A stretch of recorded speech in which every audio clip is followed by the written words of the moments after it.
9h01, nós voltamos com o TV Mar News e eu convido você aí ao vivo já a acompanhar as informações que Mara Almeida está trazendo para a gente a respeito do aleitamento materno. Mara, bom dia para você.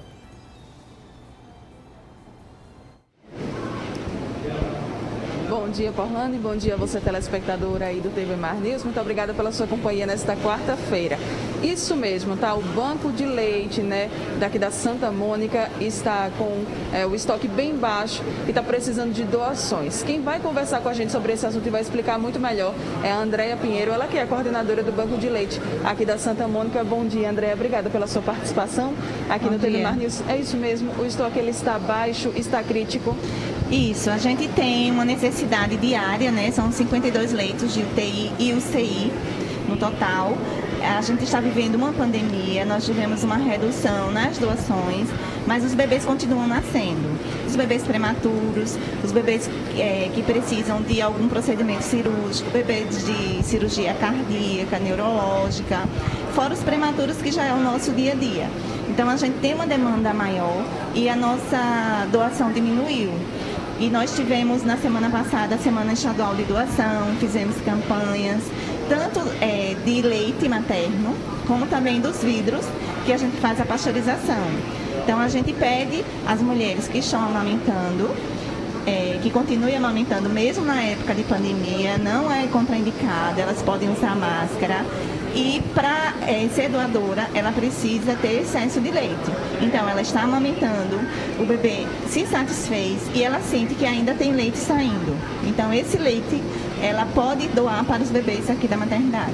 Como você bem colocou, né, a gente está vivendo um momento de pandemia, onde basicamente toda a rede de saúde está muito voltada para o atendimento desses casos da Covid-19. Porém, os bebês continuam nascendo, eles continuam precisando do leite materno.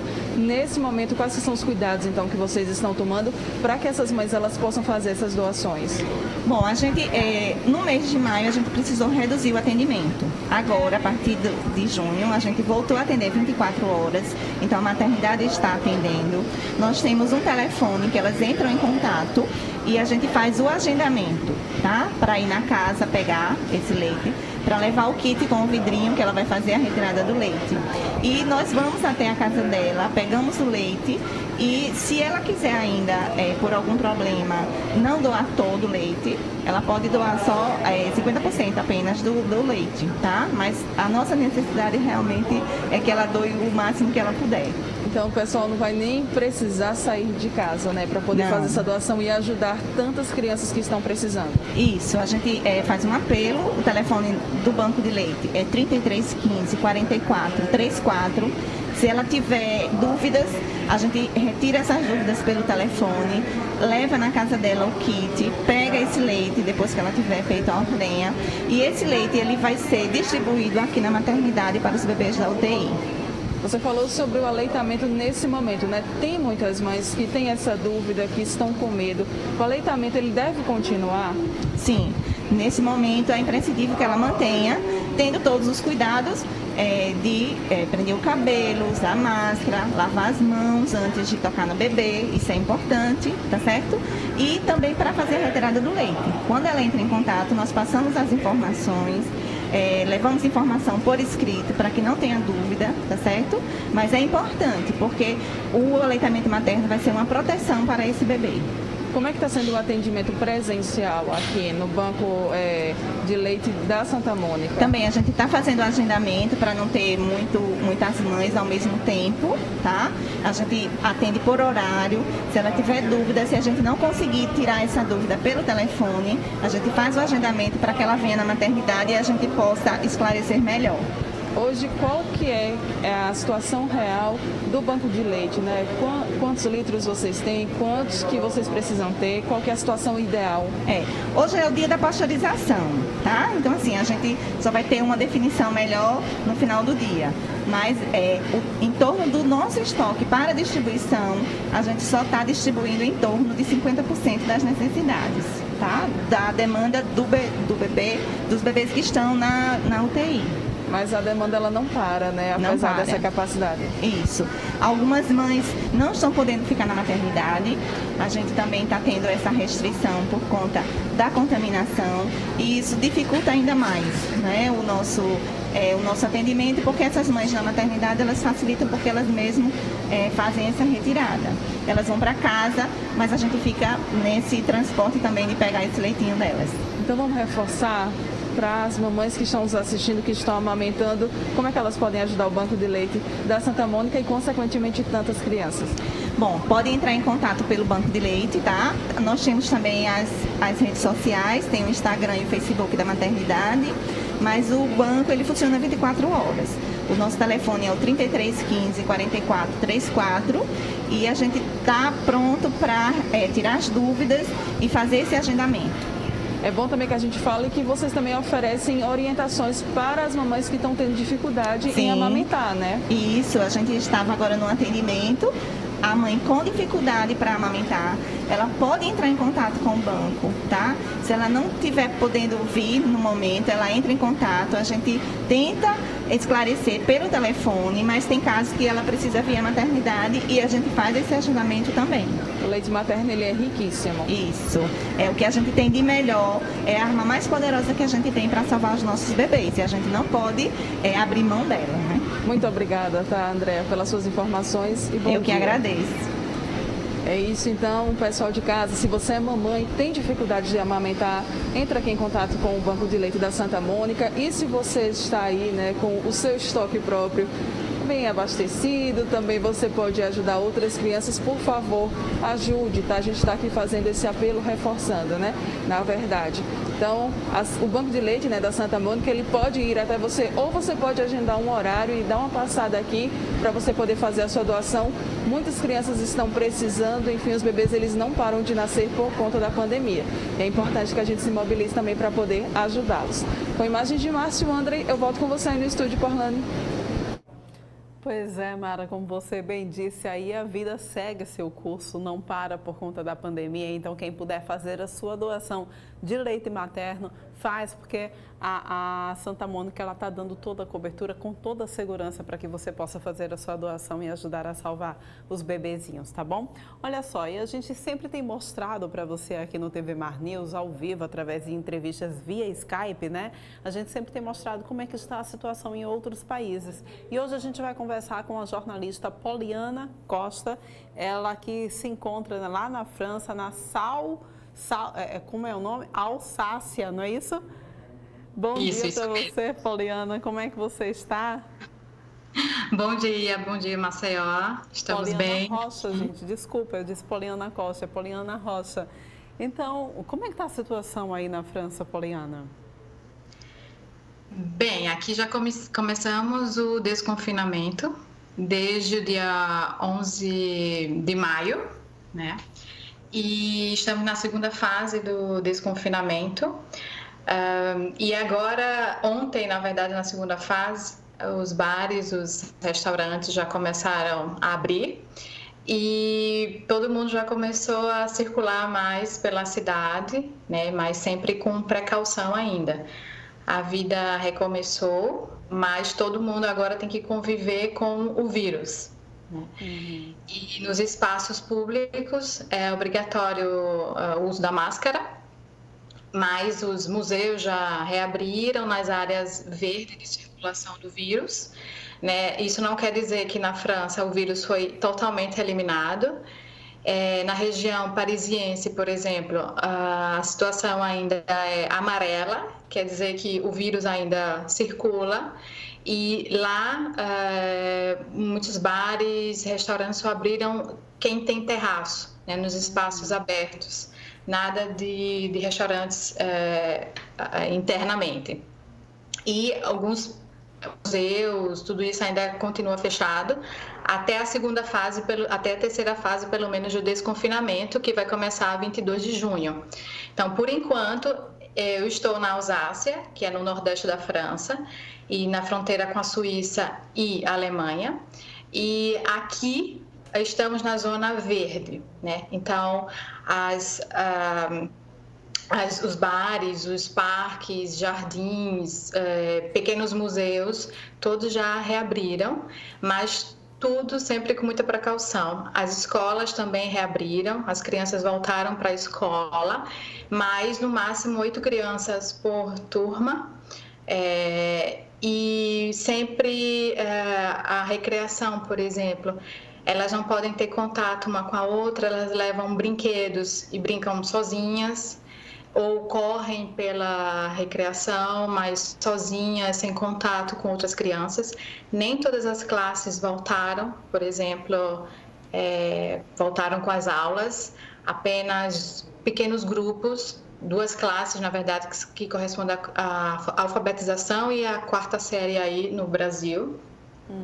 Então, a escola está vazia, vamos dizer assim, não está cheia como antes, né? Nem todo mundo pôde voltar à escola, as outras crianças têm um acompanhamento em casa. Então, convivemos ainda com o vírus, podemos sair, podemos viajar. Antes, só poderíamos se movimentar, né, se deslocar no máximo 100 quilômetros de distância da cidade onde moramos, mas agora já está liberado, podemos circular internamente pela França. Podemos, aqui, o verão europeu, né, geralmente é o período de férias escolares, que é julho e agosto, as pessoas já estão reservando férias, né? Os hotéis voltaram, camping também estão abertos e já é possível reservar para as férias, as praias estão abertas, mas todos mantendo aquela distância, né? Sem, no máximo, 10 pessoas numa aglomeração, vamos dizer assim, 10 pessoas no mesmo grupo, não pode mais do que isso, 10 pessoas. Mas os eventos, por exemplo, com mais de 5.000 pessoas estão proibidos até o dia 31 de agosto. As fronteiras continuam fechadas, né, principalmente a União Europeia, que dia 15 de junho o presidente da França vai ter reunião com todos os... Quer dizer, já está tendo a negociação para saber quais as fronteiras que vão abrir da União Europeia.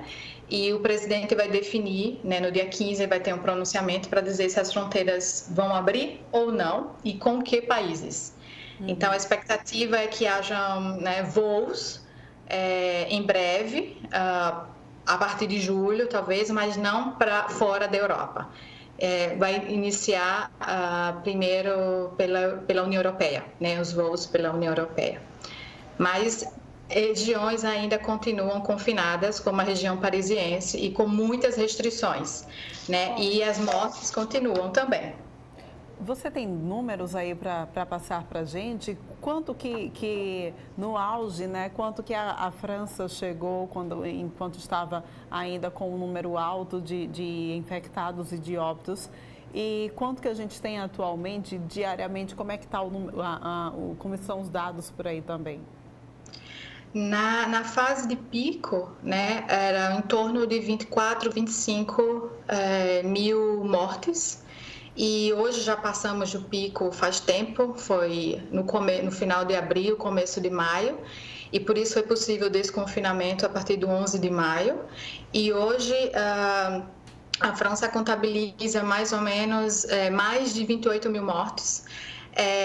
Ainda estamos assim, com cerca de 18 mortes em 24 horas na França, por exemplo, e 560 pessoas ainda em reanimação, por exemplo. Então, assim, e mais de 6.100 pessoas hospitalizadas ainda continua. Então, o vírus não terminou, né? Não passou, isso existe ainda o risco. Mas começamos a aprender a viver com ele, né? Usar máscara, tentar evitar o máximo possível as saídas e as férias que forem programadas também. A indicação sejam prudentes, né? Saiam se realmente for necessário. Tudo com cautela, né? Tudo com cautela. E respeitem as pessoas, porque ainda existem pessoas infectadas e lutando pela vida. Então, cada um tem que fazer sua parte. Pois é. Poliana, E como é que foi para vocês, para o país, né, para a França, como foi esse momento, a saúde pública, a saúde nesse momento de pico da pandemia com que vocês enfrentaram aí, ela chegou a colapsar ou chegou perto disso? Foi necessário escolher, como a gente já viu acontecer aqui mesmo no Brasil, na região norte, e infelizmente já foi necessário escolher quem vive e quem morre? Foi bem difícil também para a França. Acredito que para o mundo inteiro foi muito difícil. A organização disso tudo em tempo recorde. Mas aqui na França, o Ministério da Saúde, e, né, o presidente e todos os envolvidos nessa crise, né, tomaram decisões muito rápidas. O presidente mesmo, o foco da epidemia, por exemplo, começou aqui na França, na região que eu moro, a 30 minutos de onde eu moro, por exemplo. E o hospital já estava na sua capacidade de leitos de reanimação. Imediatamente o Exército veio, montou o hospital de campanha. O presidente se deslocou até aqui a região, por exemplo, fez pronunciamentos na região.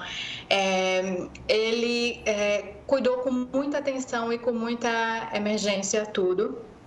E foi tudo resolvido muito rápido, né? Então, assim, não tivemos infelizmente não tivemos isso de escolher quem morre ou não. Existe leitos para todo mundo. A capacidade foi aumentada, foi duplicada, na verdade, de leitos de internação na França em tempo recorde. Eles sempre, a cada 15 dias, o governo, né, o ministro da Saúde e o primeiro-ministro sempre mostrava os dados e a estratégia para os próximos 15 dias. Então, foi tudo muito transparente, sempre muito organizado. E eles montaram hospitais de campanha, se não era possível, eles levavam de helicópteros para outras regiões. Eles montaram um navio do Exército imenso, né?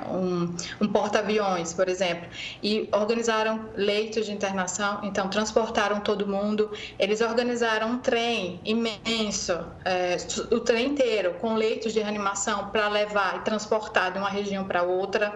Então, foi possível levar para as áreas menos afetadas, por exemplo, e dar o tratamento correto e rápido que os pacientes precisam.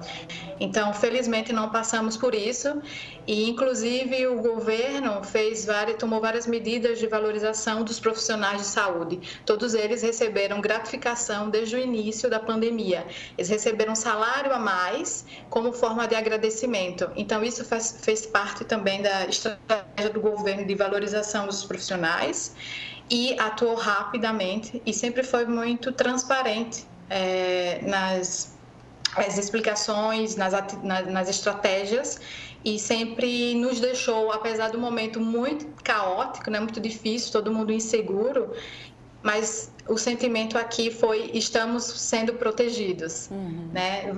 Isso vai passar, todos vamos colaborar juntos por um momento, e é difícil para todo mundo, né? As consequências começam a aparecer e vão aparecer ainda mais depois do desconfinamento total, mas o que importa é salvar vidas, e cada vida conta, e assim foi sempre o foco do governo francês.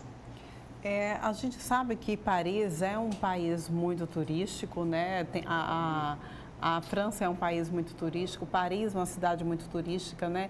E a gente, como é que você acha que a retomada do turismo vai acontecer diante desse momento de pandemia?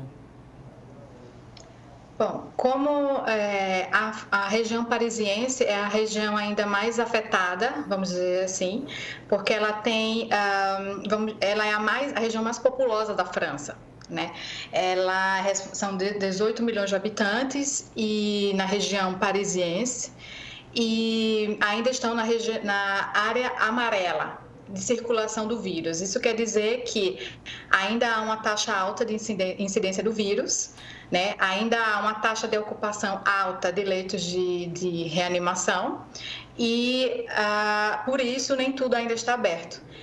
E a esperança é que seja nos próximos meses que eles consigam, né, chegar na área verde, na zona verde, como a gente chama, mas tudo depende do apoio da população, né, do comprometimento de ficar em casa, de respeitar as regras, de usar máscara.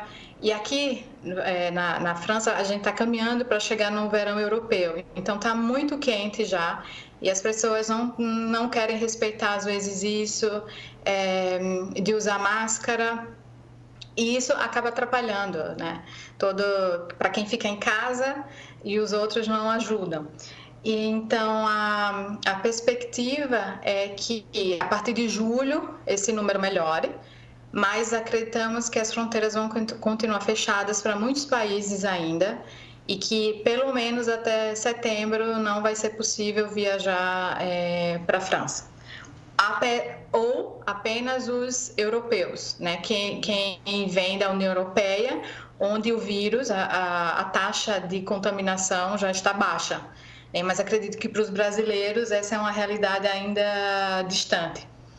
Então, e tudo depende de muitas variáveis, né? Da taxa de incidência do vírus nos últimos 7 dias, da taxa de testes positivos, né, em relação ao número total do vírus, da circulação do vírus, o quanto uma pessoa contamina quantas outras, né? E a taxa de ocupação do leito de reanimação. Essas são as 4 variáveis que o governo analisa para decidir se ele desconfina, né, a região ou não.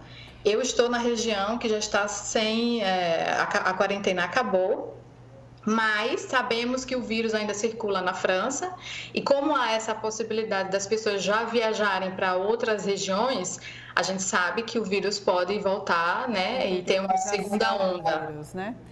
Exatamente. A gente está, se você tem acompanhado, acredito que sim, as notícias aqui do país, né? A gente está ainda em ascendência, ainda estamos a caminho do pico, ainda não chegamos no pico e já ultrapassamos o número de 30 mil mortos já aqui no país por conta disso. Mas a gente percebe que agora a gente está vivenciando exatamente esse problema da interiorização do vírus, da pandemia, né? Está chegando agora no interior, nas regiões mais afastadas das metrópoles. E eu queria que você pudesse conversar com a gente sobre a situação econômica do país e a situação de segurança em relação a isso, como que os franceses têm estado, né, diante da situação econômica do país. A situação econômica não é fácil, não é simples, né? Os números de desempregados, por exemplo, a França já registra um recorde, 8 milhões para a França, né, que tem uma população total de 67 milhões, então 8 milhões de desempregados hoje. É um dos maiores números para a França, não é fácil. E muita gente está em chômage parcial, que é o desemprego parcial. E a expectativa, assim, a estimativa, na verdade, do governo é que ele tem uma recessão em torno de 18%. Então, não vai ser fácil depois, mas a estratégia do governo foi a seguinte em relação à economia. Todo mundo vai ficar em casa e vamos priorizar os empregos. Então, o que o governo fez? Ele fez essa chômagem parcial, que a gente chama, que é o desemprego parcial. As empresas começaram a ter funcionários trabalhando menos tempo, né, mas recebendo 80% do seu salário. O governo vai pagar esse 80% do salário durante o período da pandemia para os funcionários, para que as empresas não decretem falência, né, para ajudar as empresas também a recomeçar, a retomar depois do desconfinamento. Então, o governo, né, mesmo sem todo o dinheiro, né, ele usou todos os seus fundos, fez um fundo de solidariedade, por exemplo, com empresas, as empresas que mais, por exemplo, que tem mais faturamento na França, ajudaram. A União Europeia também vai ajudar né? Isso que fortalece também os países da Europa. Existe um fundo que vai ser disponibilizado para muitos países. Então, tudo isso ajudou a evitar a falência de muitas empresas e o fechamento de empresas. Também o presidente decretou que nenhuma empresa durante a pandemia, por exemplo, pode ter corte de luz, água, energia, por exemplo, e as faturas vão ser, as contas, né, que chegam para as empresas, eles têm 3 a 4 meses para pagarem depois, né, que voltarem do desconfinamento. Então, foram iniciativas do governo, né, do ministro da Economia, para salvar as empresas, né, francesas e manter os empregos. Então, assim, foi um dos planos mais generosos da Europa que tem acompanhado por aqui. O governo foi muito generoso nesse sentido, em ajudar os profissionais, ajudar as empresas. E, por isso, ainda não temos um número gigante, né, ou maior, de desempregados. E as empresas vão poder recomeçar, né, e pagar seus impostos com um certo tempo, e as contas também vão ter um tempo para respirar, para tentar vender, né, e ajustar a casa. Então, em relação à economia, o governo tomou muitas medidas assim, e ajudou todo mundo. Muito bem. Olha, Poliana, muito obrigada pela tua participação aqui no TV Mar News e espero que vocês estão já, né, conseguindo atravessar esse momento de uma maneira mais suave do que o Brasil, né? E, na realidade, nós já conversamos outras vezes. Na semana passada nós tivemos também com a jornalista falando da Espanha, da situação da Espanha, e vocês na realidade dão aula do que está acontecendo. Os países europeus estão dando uma aula de como fazer essa retomada, deram uma aula de como agir diante da pandemia. Infelizmente o Brasil não seguiu, né? Teve tempo para se preparar, mas não seguiu o que deveria ter feito, né? E agora vocês também estão dando uma aula de como retomar, de como fazer, é claro, sempre com cautela e esperar, porque o que importa nesse momento são as vidas, né? Então a gente precisa esperar cada etapa ser cumprida para que a gente possa então resguardar as vidas. Muito obrigada pela tua participação aqui no TV Mar News. A gente volta a se encontrar em uma outra situação para comemorar, eu espero, da próxima vez, tá? Um abraço para você e tenha um excelente dia. A gente vai agora para um rápido intervalo, mas volta daqui a pouquinho com mais informações para vocês.